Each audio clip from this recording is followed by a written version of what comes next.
Good afternoon, everyone. Let's go ahead and get started. My name is Katie Castree, and I am your presenter for today. Unfortunately, the leadership team from the Blue Ridge section had a conflict at this time, so I'm going to be moderating my own session as well. I'd like to start with a few announcements from the Blue Ridge section, but before I get into those, if you could please send me a chat with your first and last name. That will help us to make sure we have a record of your attendance so that we can give out the RUs for this session. While you're doing that, again, a few announcements to share from the Blue Ridge section. I hope that you'll continue to join them online for the learning opportunities that they're providing. They are all free and done over the lunchtime hour about 3 times a month, and you can register for the upcoming webinars through Eventbrite. The section also has its own YouTube channel, which you can find by searching ASQ Blue Ridge Section 1108. And all of the previous webinars are made available on that YouTube channel. They've also got a LinkedIn group. And coming up in April 2018, which is this month, is the first annual virtual conference. That is on Thursday, April 19th from 8:30 to noon Eastern Time.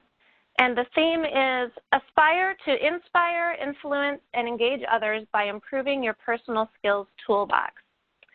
The pricing is just $15 for section members, $24 for ASQ members who are a member of a different section, and $34 for non-ASQ members.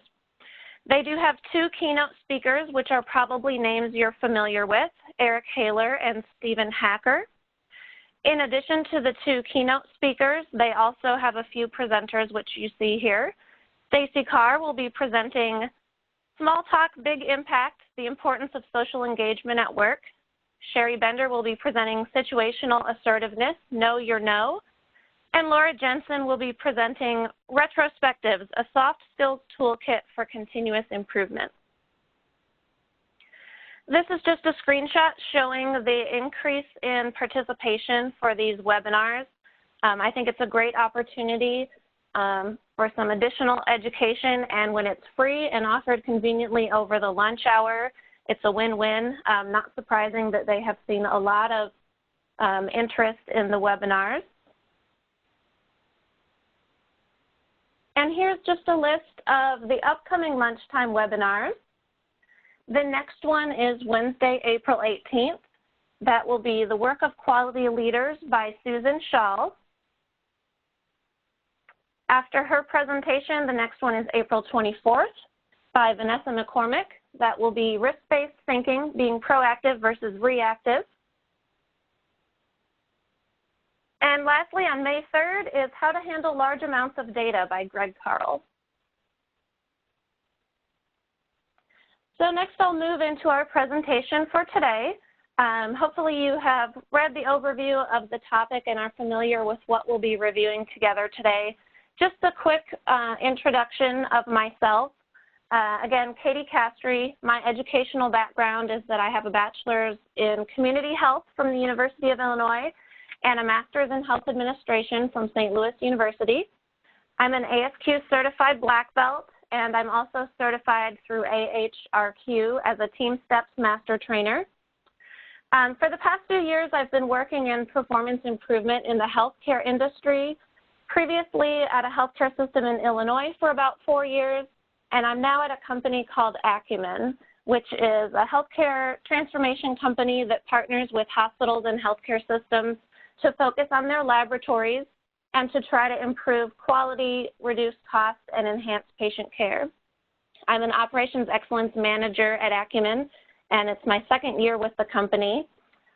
Some of the work that you'll see in the presentation today is what we frequently do with our clients across the country at Acumen. This is a presentation that I recently gave at the ASQ National Lean Six Sigma Conference in Phoenix, and I'll also be giving it later this month at the ASQ World Conference on Quality and Improvement in Seattle. As I'm switching over to my presentation, if you haven't yet, again, please send a chat with your first and last name so that we have a record of your attendance so that we can email out your RUs.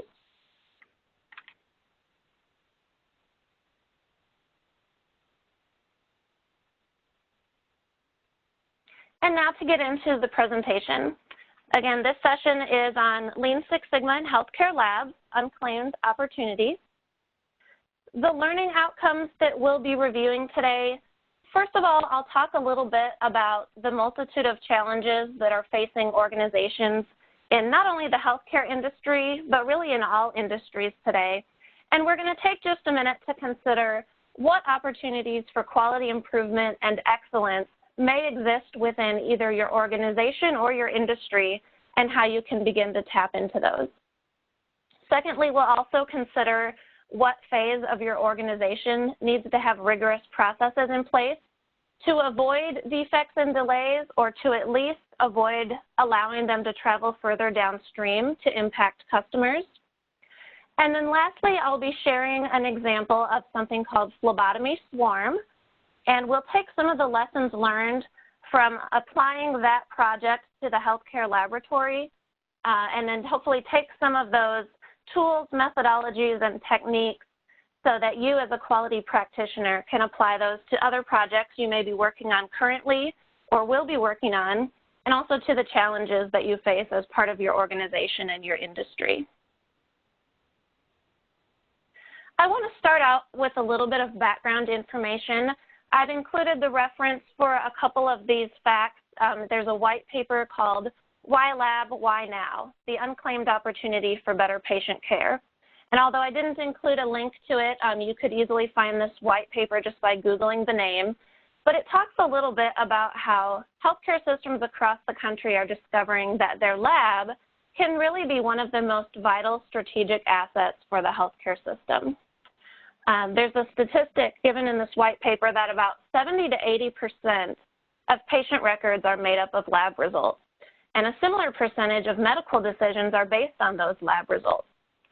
So because of that, the lab has not only a direct impact on the quality of service that we provide to physicians as our customer of the lab, but also then the quality of patient care that they are able to provide to our ultimate customer, which is patients. Labs are also very important to the healthcare system's population health and continuum of care initiatives. You almost can't attend any conference in healthcare management today without hearing more about population health.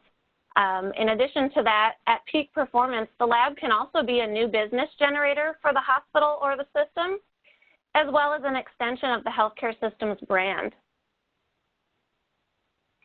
With the challenges that are facing healthcare systems today, now is a great time to claim an opportunity that labs can provide. They are really an area where focused quality improvement can impact better patient care. How would we go about doing this? Well, we need to set new standards of performance for the laboratory. We need to drive higher quality, better service, and unprecedented value by using innovative approaches and technology. We need to enhance the role of the lab through speed, accuracy, and efficiency, reduce risk, increase confidence, and deliver results through an integrated lab transformation, and focus and accelerate the lab's capabilities, capacities, discipline, and technology.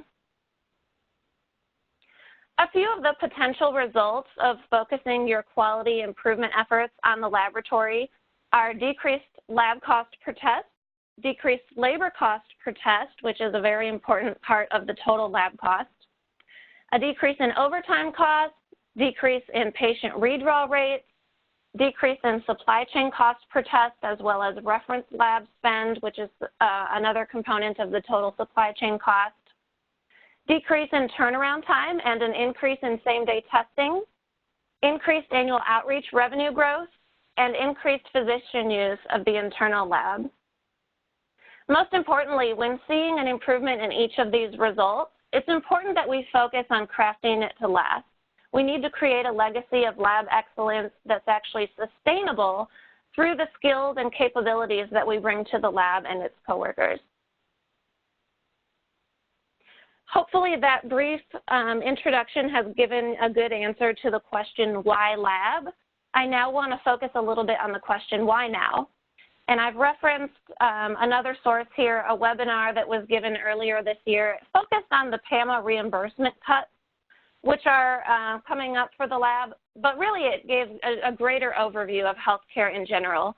We are really at a critical inflection point for the clinical lab, not only because of the PAMA reimbursement cuts, but in general across healthcare, increased price transparency, technology, and declining hospital margins. And so again, now is the time for action to focus on the laboratory. One of the statistics given in this webinar was that healthcare spending in the U.S. has trillions of dollars of potential waste, and the lab spend portion of healthcare spending is about $75 billion. So that's a huge opportunity. Because of these recent and upcoming fee schedule cuts, we're really provided with an opportunity to bring the hospital lab to the forefront of the people who are making decisions for the healthcare system. Because of all these recent discussions on reductions in hospital net revenue, decision makers are listening. And so this means that lab leadership has an opportunity to share the business case for a performance improvement plan that's focused on the laboratory. This webinar included a few of the top priorities that healthcare system executives will list if asked. The top 5 that they listed were improving ambulatory access, innovative approaches to reducing expenses, boosting outpatient procedural market share, minimizing unwarranted clinical variation, and controlling avoidable utilization. Well, a well-executed lab initiative can address all of the above priorities.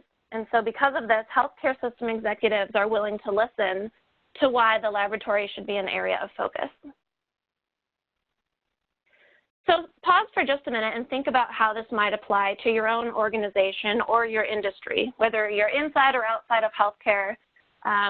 Think about the challenges that are facing your organization right now, and think about what might be an opportunity to claim some quality improvement or excellence that so far no one has really made an area of focus. What would that look like for you? What might that area be? As you're giving some thought to that, I'm going to move into a general overview of the lab pretty briefly. Again, I've got a reference here for this information, but basically the lab process is broken into 3 phases: pre-analytic, analytic, and post-analytic. The pre-analytic testing phase is, of course, first in the lab process. That's going to include phlebotomists or nurses collecting blood or other specimens from patients in either the inpatient or outpatient setting. And all of that specimen handling and patient identification happens even before the specimen is received into the lab. Those are very important errors that can take place in both handling and identification. And so it's important to have rigorous control measures in place to hopefully avoid those errors altogether, but to at least catch those errors and not allow those problems to travel further downstream and impact either the test result or ultimately the patient who is our customer. And so this pre-analytic phase of the lab process is predominantly what we'll be focusing on today. The analytic phase of the lab process includes anything that's considered the actual lab testing. Within the healthcare industry, laboratory is probably the area that's most like manufacturing, in that you have trained techs who are loading specimens on analyzers, which are then analyzing the specimen to produce a result. There's maintenance, there's quality control. Depending on which department of the lab you're in, some of the processes are much more manual. But any of the diagnostic procedures, processes, or products that ultimately lead to that lab result would fall within the analytic phase. Lastly is the post-analytic phase. This is the final phase of the lab process. That is when the final value or result is produced into the lab information system, which then flows into the patient chart. It can be viewed by doctors and nurses and ultimately used to either diagnose or treat a patient. So I'm going to start a little bit by talking about the traditional phlebotomy process. Phlebotomy, or blood collection, is the start of the lab process. It's also the face of the lab. If you're in either the inpatient or outpatient setting, really the only part of the lab that you're probably going to see is the phlebotomist or nurse who's collecting your blood. And so being the face of the lab is very important, but it's also important because it's the start of the process, as we kind of talked about already. I'll be talking about something called the inpatient morning run, which means that when patients are staying in a hospital, their blood often needs to be collected very early in the morning so that it can be received, processed, and a result produced by the time your physician comes and rounds on you in the morning. In traditional phlebotomy, we may have a team of, let's say, 10 phlebotomists, and we're going to send each of them to a different unit or units to work very independently. And because of that traditional process, there's a lot of opportunities for improvement within the process. One of those is patient identification errors. As a phlebotomist, I might frequently have a whole stack of patient labels, which are the identification that a specimen needs to be collected and a test done for this patient. I may have a whole stack of patient labels in my hand as I'm walking in and out of patient rooms. That's an opportunity for patient identification error. Another huge one is batching, and I have a screenshot on the right just showing an example time study that I've done. This is real data. Although phlebotomists may feel that they're collecting blood from a patient maybe every 3 or 4 minutes as they're moving room to room, if they're holding on to those specimens until they have about 6 or 8 patients worth before sending them to the lab, the wait time can really add up as a result of that batching process. Although the last specimen in that batch may only have a wait time of a minute, if you happen to be the first patient in that batch, you may see wait times of up to 30 or 45 minutes before your specimen is even sent to the lab.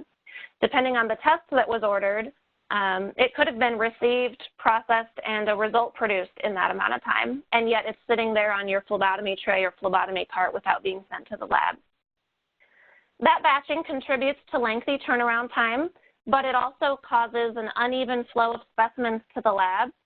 If you're the person working in the lab to receive those specimens, meaning scan a barcode to show that they've made it to the lab, that's a really uneven flow to keep up with. You're going to be waiting, and then you have a huge batch of specimens to receive and try to do that quickly.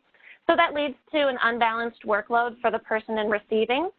It also frequently results in an unbalanced workload for the phlebotomist doing the collection. Depending on the units that they're assigned, one person may have more or less draws than the other, and someone may finish their units and return back to the lab. Meanwhile, their teammates are still out on other units collecting specimens. Really, we should all be on the floor together until all of the work is done. This traditional phlebotomy process also leads to a lack of peer support, especially when it comes to difficult draws. If I go into a room and there's a difficult stick that I'm not able to get, what will frequently happen under the traditional process is that patient label is sent back to the lab.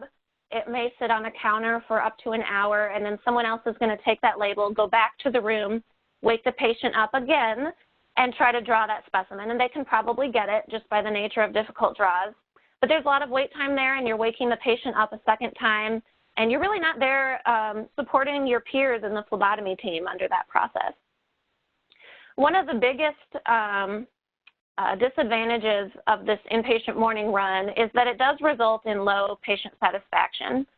Because that blood needs to be collected early in the morning in order for the test result to be available for morning rounds done by physicians, you are impacting the patient's rest by waking them up. The morning run may frequently be done between, let's say, 3 and 7 a.m.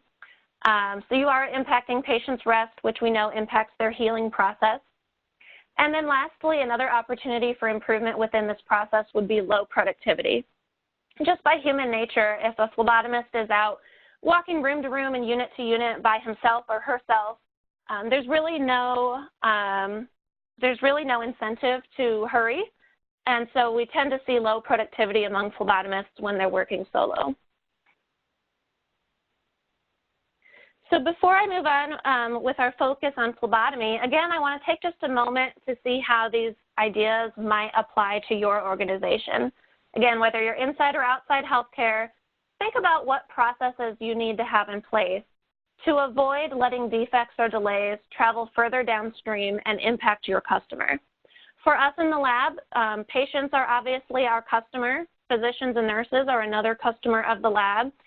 And so our focus is on the processes that need to be in place during specimen collection, namely during the inpatient morning run that's done by phlebotomists.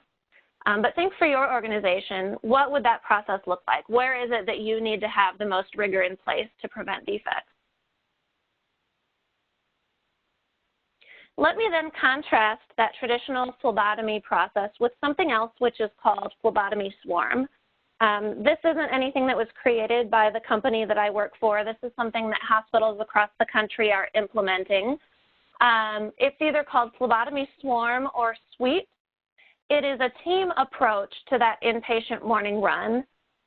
So what it does is it focuses all of your phlebotomy resources on just one unit at a time to move closer to one-piece flow in phlebotomy.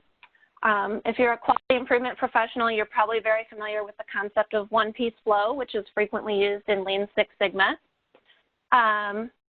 The way that this process works is you typically have a swarm cart, and I've got a couple of photos as examples on the right there, but basically something that is used to not only organize your supplies, but really function as the gathering point during the execution of the swarm. On the bottom you have supplies, but on the top is where you keep all of those patient labels, and they've all been separated by unit, and then those units are then put into order by room number, and we've usually got some bins that will keep all of those organized. We also need to have some kind of a specimen storage bin. This serves as the designated place for phlebotomists to put their blood once it's been collected. And that can either be a bin or it can be the pneumatic tube that we may be using to send the specimens to the lab. A little bit more about the swarm process, and this is just a screenshot of example standard work on the right with the flow chart there. How it works is the phlebotomist would deploy as a team to the first inpatient unit for collection. We will have established some kind of unit priority order in collaboration with nursing leadership to decide which units should be drawn first and which could wait until a little bit later in the morning. The entire team goes to that unit. They're taking the cart with them, which has all of the labels organized by unit and by room number. And each person is going to take just one set of patient labels off the top of the pile, go in that room, collect that patient's blood, and come back out. After each draw, those sample tubes are going to be put in the designated bin or pneumatic tube on the cart. And whenever we hit our trigger of 3 patients' samples, then whoever happens to be that third person to set down a bag, they're going to take all 3 of those samples, close up the pneumatic tube, and send those to the lab. We repeat this process until we've done all of the draws on the unit. Just by nature, it seems that it won't always be that same person who happens to be number 3. So each person is taking a turn sending the specimens through the pneumatic tube system whenever they're done. And then when we finish that unit, we move on to the next unit in priority order. So think about what some of the benefits of that process might be. If you're not extremely familiar with phlebotomy, it might not sound that different, but there are a lot of benefits to this process. Number 1 is a huge reduction in the opportunity for a patient ID error. As I mentioned, under the traditional phlebotomy process, you typically have an entire stack of patient labels in your possession because you've been assigned those patients. Under this process, those all stay in their organized bin on the cart, and as a phlebotomist, I only have one patient's label at a time when I'm walking into that room. So it really reduces or almost eliminates that opportunity for patient ID error. We also see a big decrease in turnaround time through this process, and that's as a result of not having the batching that we looked at earlier. There's almost no wait time between collecting the specimen and sending it to the lab.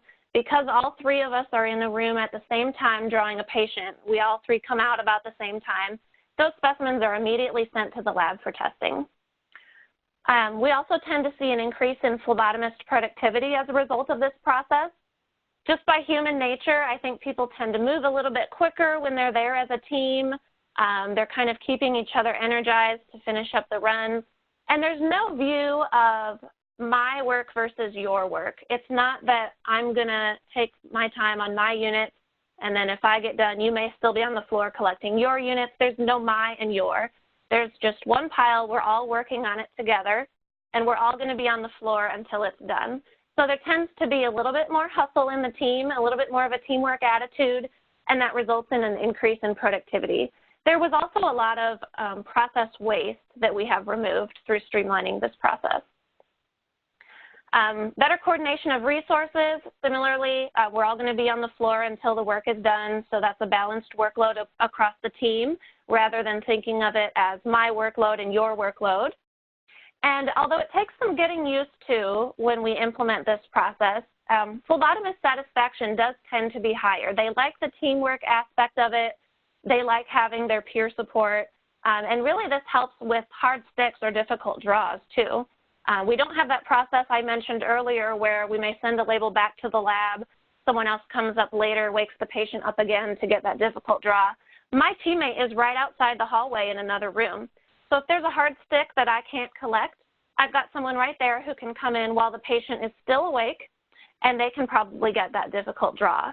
So not only is that better for the patient, but it cuts down on that delay for that collection. The priority units are going to be drawn first. As I said, we'll collaborate with nursing leadership to establish the order that units should be collected. And so once we get a little bit more consistent in this process, nursing staff tend to know and start to expect what time of the morning their patients will be drawn. Whereas before, it might depend a lot on who was assigned to your unit that day, how quickly they got up there, and what order they collected the units in. I've talked about the reduced batching resulting in a decrease in turnaround time, but that's also helpful for the person receiving specimens in the lab. With a more even flow of specimens to the lab, it's easier for both receiving and testing to keep up. We don't have these long waits followed by a huge batch of specimens coming down. It starts to be more consistent. 3 patients, 3 patients, 3 patients. And so the person in receiving can kind of get into a rhythm and keep up with the workload. The last benefit of implementing phlebotomy swarm would be in the area of patient satisfaction. Let's say that under your current process, you may be completing your morning run between 3 and 7 a.m. And maybe the reason for that is because you want to have all results in the patient chart by 8 a.m. when physicians are doing their rounding. If you get really consistent with this phlebotomy swarm process and you're continuously getting done at, say, 6:30 instead of 7, you may decide to not start your morning run until 3:30 instead of 3. Let patients sleep in a little bit later. That helps with rest, which we know contributes to their healing process and ultimately better patient outcomes. So by cutting out some of the waste in the process, if we can get really consistent, we can move our morning run back a little bit later in the morning. I'm going to share briefly a few case studies of implementing this process, and then I'm going to kind of take a summary of all of those and share a few best practices from my perspective.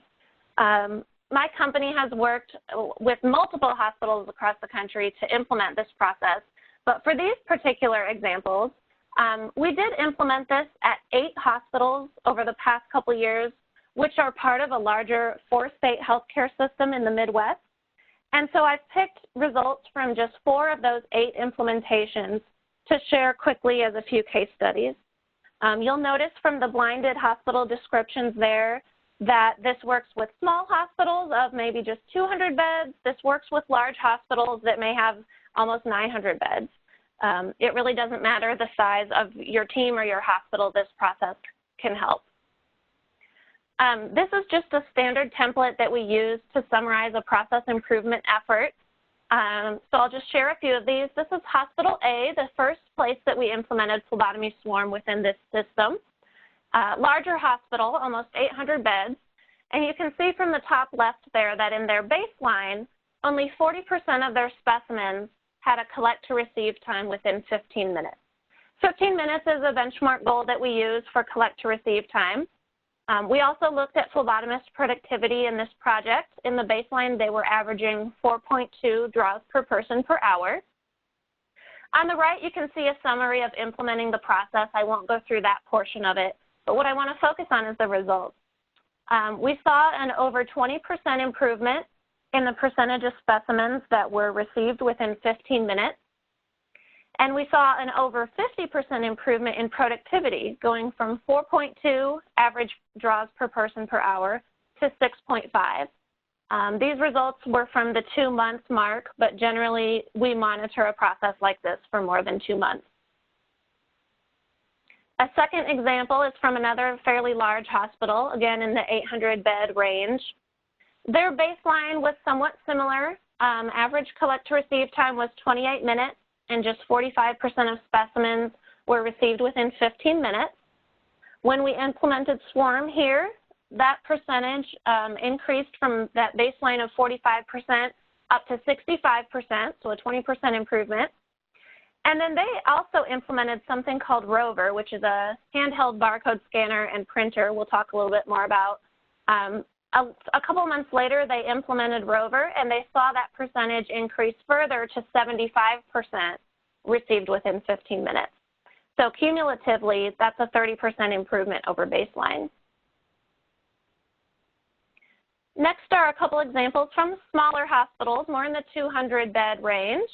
Baseline at Hospital C here, just 33% of specimens were received within 15 minutes.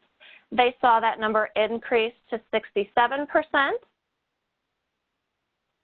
And then lastly, perhaps one of our greatest improvements, at this Hospital D, another smaller size hospital, their baseline turnaround time was 32 minutes, with just 29% being received within 15 minutes. Post-implementation, we saw a 53% improvement in their turnaround time. It was averaging 15 minutes, and 84% of specimens were in within that goal time of 15 minutes. Now, based on the levels of success that we saw at each of those, I wanted to put together what I'm calling my top 10 tools for success. This will be helpful if you're going to implement Phlebotomy Swarm, but these are also things that I think can apply to many quality improvement or process improvement projects. So if you're not from the healthcare industry and you're still listening in today, think about a project you're working on today, or maybe a project that you're going to be starting soon, and keep some of these tools for success in mind as you think about that initiative. The first one is about hands-on training. Before we implement Phlebotomy Swarm, we do a one-piece flow simulation with the phlebotomy team. You can see pictured there part of our instructions for the simulation and some of the materials that are used. But we have the team walk through a mock morning run, first under their current state batching process, and we time it with a stopwatch, and then we explain the Phlebotomy Swarm process. And when we ask them if they think it will be faster or slower, intuitively, they usually think it's going to be slower.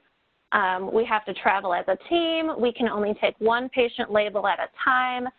But then we run through the simulation again with one specimen flow in place, or should I say 3 specimen flow. And then we time it as well, and it is faster. And so having them do something hands-on and actually simulate the new process that they're going to be following is helpful for them to see that it really is faster, and although it seems counterintuitive, it's an improved process. So with any training that you may have coming up, think about how you can simulate the new process, and think about how you can make that training more hands-on. A second takeaway would be around communication with external stakeholders. For us, this was nursing and physicians. As I mentioned, one of the first things we needed to do was establish that priority order of units for how they would be collected. We had to work with nursing leadership to create that list. But then for nursing at the staff level, it's really important to let them know that this change is coming. So here's just an example of one of the flyers that we may have shared, telling them when Phlebotomy Swarm is going to start, what it is, in what order will we be going to each unit, and most importantly, why are we doing it? What are the reasons for changing this process? Nurses are used to seeing one phlebotomist come to their unit and walk room to room collecting. And so if they have a team of 10 phlebotomists show up, that can throw you off a little bit. So important to communicate this change ahead of time. Think about who your external stakeholders might be. If you're changing a process, in addition to the people who need to know how to do the new process, what other groups are going to be impacted, and how can we best communicate with them? Number 3 is around having the right tools and supplies. Here's another picture of a Phlebotomy Swarm cart that may be used. Again, it's got some supplies on the bottom. We want the team to be able to get through the entire morning run without having to come back to the lab for any supplies. So it's nice to have something additional there besides what they may have on their individual trays. But take a look at the bins that are on top. We would actually work through this from right to left. Before the morning run, all of the packets of labels would be in that large bin labeled routine draws. And then as we arrive as a team to the first unit that we're going to collect, we take one packet and we move it over into the draw now. We take the paper clip off of it, and they, as I said, each take turns taking just one label off the top and collecting that patient. In front of these bins, there's enough room for us to open up a pneumatic tube, put it there as the designated place for no more than 3 patient specimens. And they're going to work through that blue draw now bin until it's empty before moving on to the next unit, which is on top in the routine draws bin. Now, anytime there is a difficult stick or patient was in the bathroom or patient went to radiology, we're going to write a note of that and set it aside in the draw later bin, which is the black one on the far left. And we'll try to go back to that patient room before we have left the unit. So that prevents any backtracking and additional walking for the phlebotomy team to go back to that patient. It also cuts down on the amount of time that we have a delay before getting that collection. So think about what might be the right tools and supplies that you need to facilitate the new process you're putting in place. Next takeaway is around preparation and assigned roles. I have a couple of screenshots here. On the left, these are the instructions for the overnight phlebotomy lead who is going to get everything prepared for our phlebotomy swarm. He or she is going to take all of the patient labels that I've printed out, put them in order by unit based on that priority order that we set, and then within each packet, put them in order by room number. We have even standardized, in many cases, which elevators are to be used during the morning run, and then we put the room numbers in order either from low to high or high to low based on where you're walking into the unit, so that as soon as you get there, you can start on your draws. You don't have to walk to the other end to get started. And all of this needs to be done prior to the day shift coming in to go on the morning run or go on the phlebotomy swarm. So it's usually the overnight shift lead who's responsible for this preparation. They're also going to make sure that the cart is stocked. They're going to fill out the daily assignment sheet, which is on the right, and things like that. My reason for including our daily assignment sheet, this is just something where each day we track how many draws there are, who's working in receiving and who's working in phlebotomy.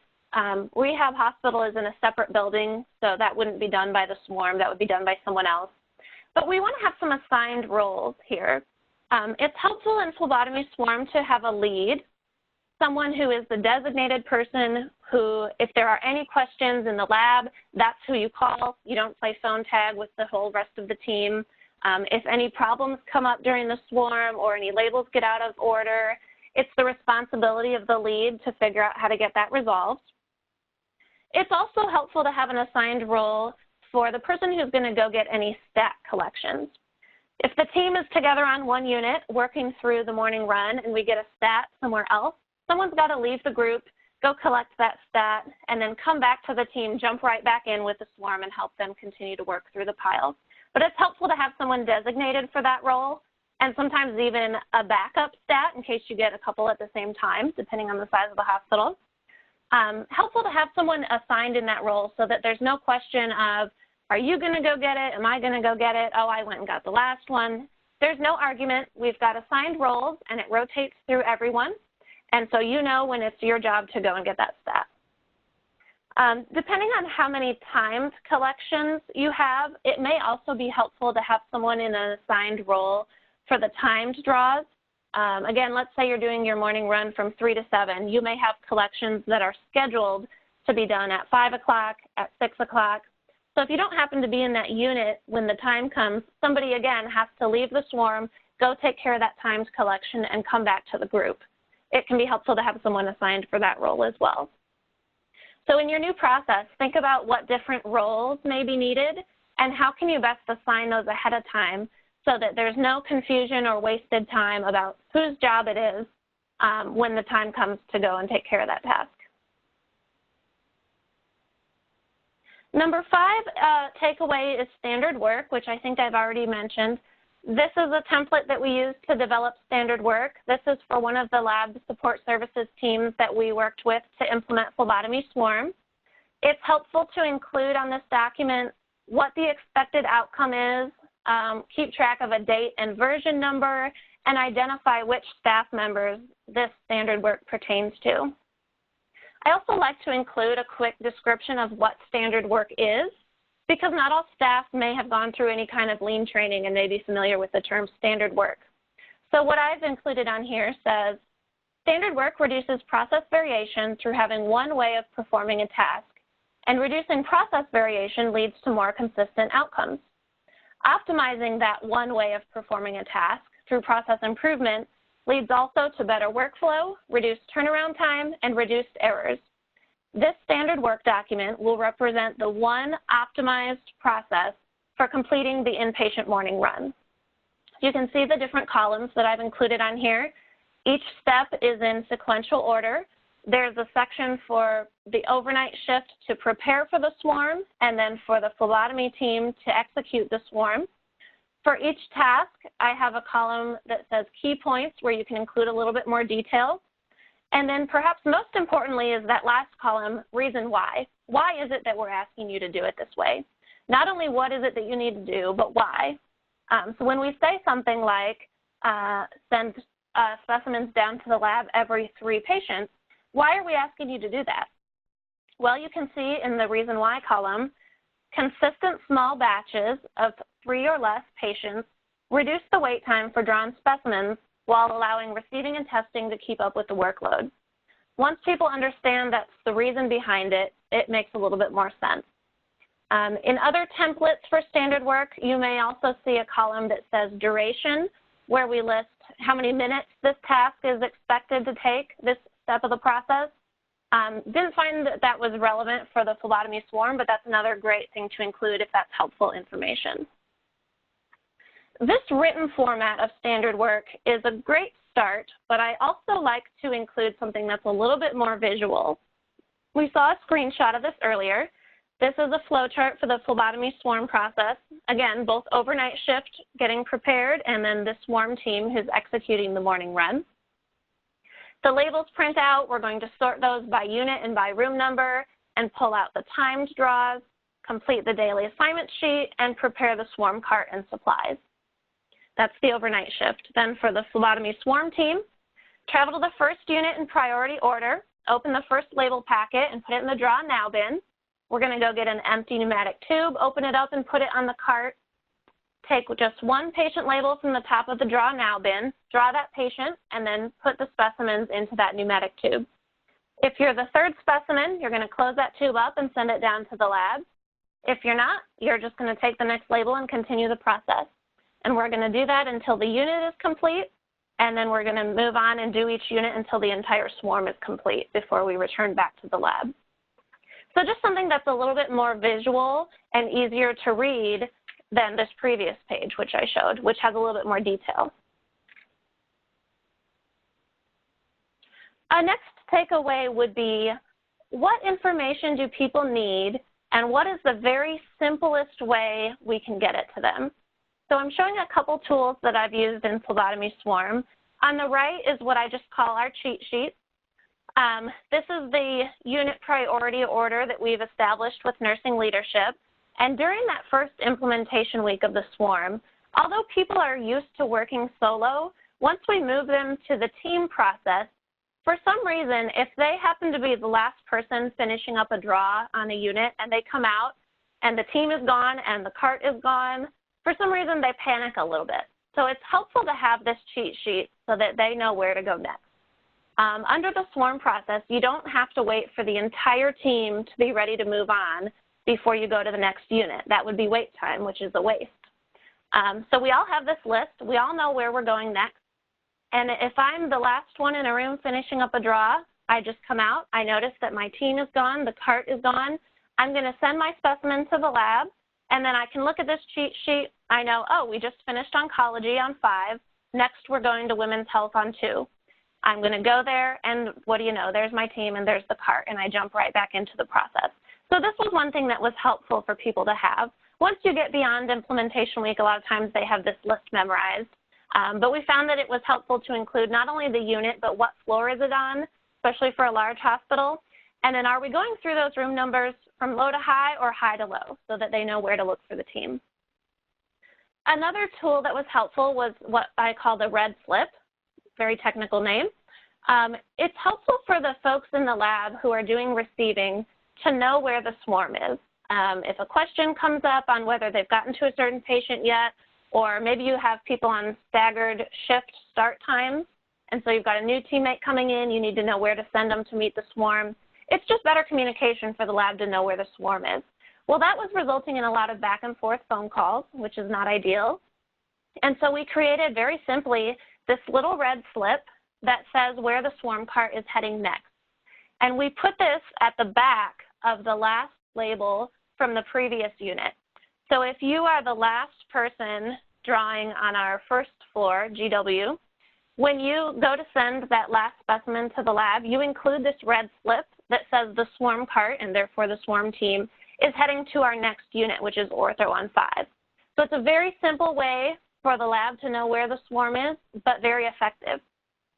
So again, for that project you may be working on right now, what is the information that people need, and what is the very simplest way that we can get it to them? It doesn't need to be something complicated. Number 7, I probably don't need to remind this group, as you're all quality improvement professionals, but daily huddles, daily improvement. Daily huddles are a great practice even outside of implementing a new process, but especially so during the implementation week of a new process like Swarm. We held huddles with the team immediately after finishing the morning run, and we would talk through what went well, what didn't go well. I get a lot of questions from the staff about, well, how should we do this? Should we do it this way or that way? And, you know, like anything, there are probably pros and cons to most options. Sometimes there is a right answer. You know, we are going to send them down after 3 patients. We are going to continue to use the cart. But a lot of times there's not really a right answer. And so what I would frequently do is just talk through the pros and cons with the team and let them decide. And maybe we try something today and it doesn't work well. We're going to discuss it in our daily huddle after we finish the morning run, and they may say, that really wasn't ideal. Let's try it some way different tomorrow. So by doing these daily huddles, we're able to see daily improvement. The process that we started implementing on Monday looks much different from the process that we end up with on Friday. And even after implementation week, you may continue to make tweaks to the process, but just know that that's going to be part of the implementation. And if you have these daily huddles as the forum for that conversation, it's really helpful to make those little changes to process. Another takeaway would be data monitoring for sustainment. You can see here a P chart showing the percentage of specimens that were received within that goal time of 15 minutes, which we have as a benchmark.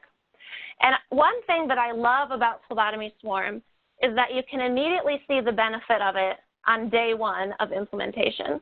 They were at just 29%, and on the first day of implementing this process, they saw 84% of specimens get received within 15 minutes. So that's one reason that monitoring data is helpful. It's nice for staff to see the immediate benefit of a change that they've made, but it's really important to monitor this going forward. In this case, we found that weekly was a good frequency to monitor this data. So I would put this together and share it with both leadership and staff. They would use huddles for that. But you want to be looking at data frequently enough that you have time to react if something goes off. If you're only looking at data on a quarterly basis, and then you look back at the quarter and say, wow, our turnaround time really fell, at that point it's really too late to do something. So in this particular project, we found that weekly was a good frequency to look at this data. You also want to make sure that you continue to monitor this, even once implementation is complete, but to continue to look for sustainment. Work with the team to identify what that appropriate amount of time would be, whether it's months, but you want to continue to look at your data, make sure that the change that you made has been sustained. Another takeaway would be to consider how you can optimize technology. And before even talking about this, I want to point out that it's really important to do to do your process improvement in the right sequence. First, you standardize a process, then you improve it, then you automate it, if possible, in that order. You don't want to automate a bad process because then you're just producing waste more quickly. So first you standardize it, then you improve it, then you automate it. So first we implemented Phlebotomy Swarm and we saw some improvement in turnaround time. Next, we optimized technology by implementing something called Rover. That's just one brand. There's a couple of vendors out there who have a similar product, but it looks like a smartphone or a small mobile computer. It's an app, and then it's attached to a barcode scanner and a printer that fit on your phlebotomy cart. And it just kind of automates the process of assigning a patient label to yourself. If there's any add-on tests that come up, you'll see those in more real time.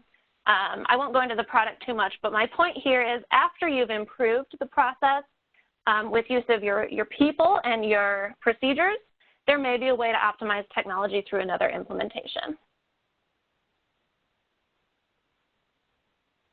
Lastly would be Celebrate.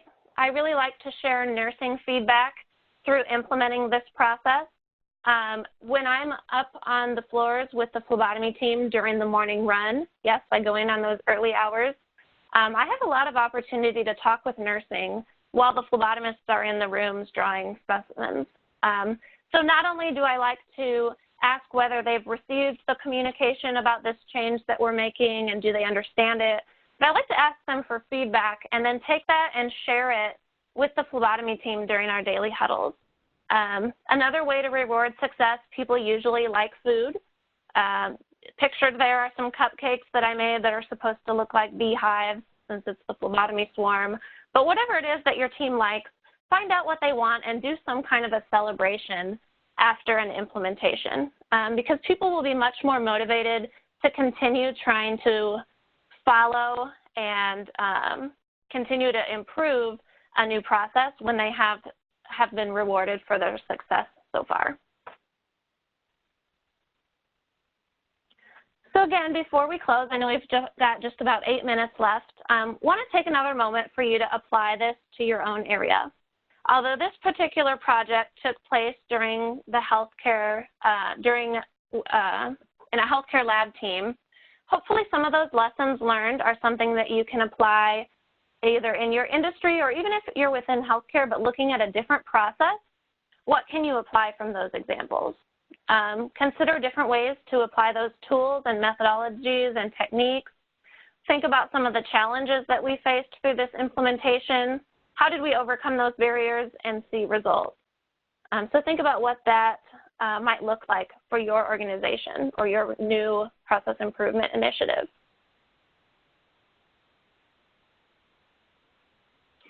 Lastly, I just want to review our learning outcomes again. Hopefully you feel like we have achieved each of these. Number one, we talked a little bit about some of the challenges that are facing the healthcare industry as well as other industries and how we might need to look for opportunities for quality improvement and excellence that really haven't been tapped into so far. For the healthcare industry, this is the laboratory.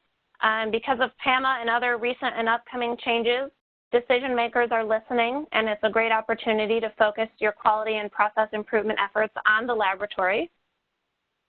Secondly, we considered what phase of your organization needs to have processes in place that either prevent defects or prevent them from traveling further downstream and impacting your customers. When you look at the lab process, the pre-analytic phase is very key, and so we focused our presentation today on what the phlebotomy process looks like and how it can be improved. Think about what that looks like for you in your organization. What is that rigorous process that you need in place? And then lastly, I shared some lessons learned from just one Lean Six Sigma initiative within the healthcare lab. We looked at some tools and methodologies that hopefully you find may apply to some of the challenges that your industry is facing. I'm going to try to read through the chat and see if there are a couple of questions that I can answer, and then we'll go ahead and end our session today. I see one asking what PAMA stands for, but thank you. Somebody else already jumped in and already answered that question in there.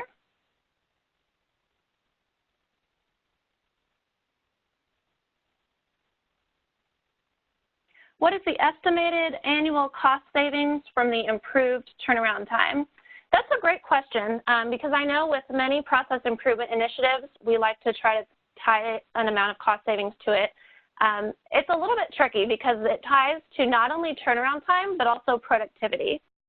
If you can improve your turnaround time so that each specimen takes a shorter amount of time to get from collect to result, eventually your productivity is also going to increase. Each person is able to do, whether it's more draws per person per hour or more test results per person per hour, depending on where they are in the lab process. You can see that improvement in productivity, then you will need fewer people to accomplish the same amount of work. This is really helpful if your volumes are increasing, techs are not growing on trees, and you can probably handle an increase in volume by seeing higher productivity and more efficiency with the people you already have, or you may be reallocating people to other areas where they are overworked or understaffed. If you can even out the workload across the entire lab, sometimes you're able to do that through reallocating a person who's no longer needed because this particular process became much more efficient. So a lot of the cost savings would be in labor expense, but there are also some other cost savings. The cost of supplies might go down a little bit, but predominantly it's going to be in the labor expenses. All right, and then I see another question here. Has there been a case study where Rover was implemented first? That's another great question. I'm not aware of a case study that's out there. I'm sure there are hospitals that implement Rover prior to implementing phlebotomy swarm because not every hospital is doing phlebotomy swarm today. So again, I think it's very important to standardize the process first, then improve it, and then automate it. So hopefully, if they have not implemented swarm before implementing Rover, hopefully they have at least tried to cut out some of the waste of their process and streamline that as much as possible prior to that automation. All right, and then last question, and we'll go ahead and end. You mentioned providing data to management on a regular basis. Were you able to get them out on the floor to view the new and improved process? Yes, absolutely. During the implementation week of Phlebotomy Swarm, not only do I go on the morning run every day with the staff, but the phlebotomy supervisor or manager does as well. So we are there with them in the weeds. We're seeing what's going well, what isn't going well, and just better able to support them in implementing that new process. So I would certainly recommend it. Even outside of Phlebotomy Swarm, yes, not only you as the project leader, but someone from management as well. Spend time with the staff during that implementation so that you're really seeing what's going on. All right, thank you very much for your participation and for your questions. I'll show my contact info right here as we end. If you have any questions I didn't get to or just want to reach out and discuss this a little bit more, I'm more than open to that. But again, thank you for your participation. Thank you from the Blue Ridge section who wasn't able to moderate today. I hope that this was valuable for you, and have a great rest of the afternoon.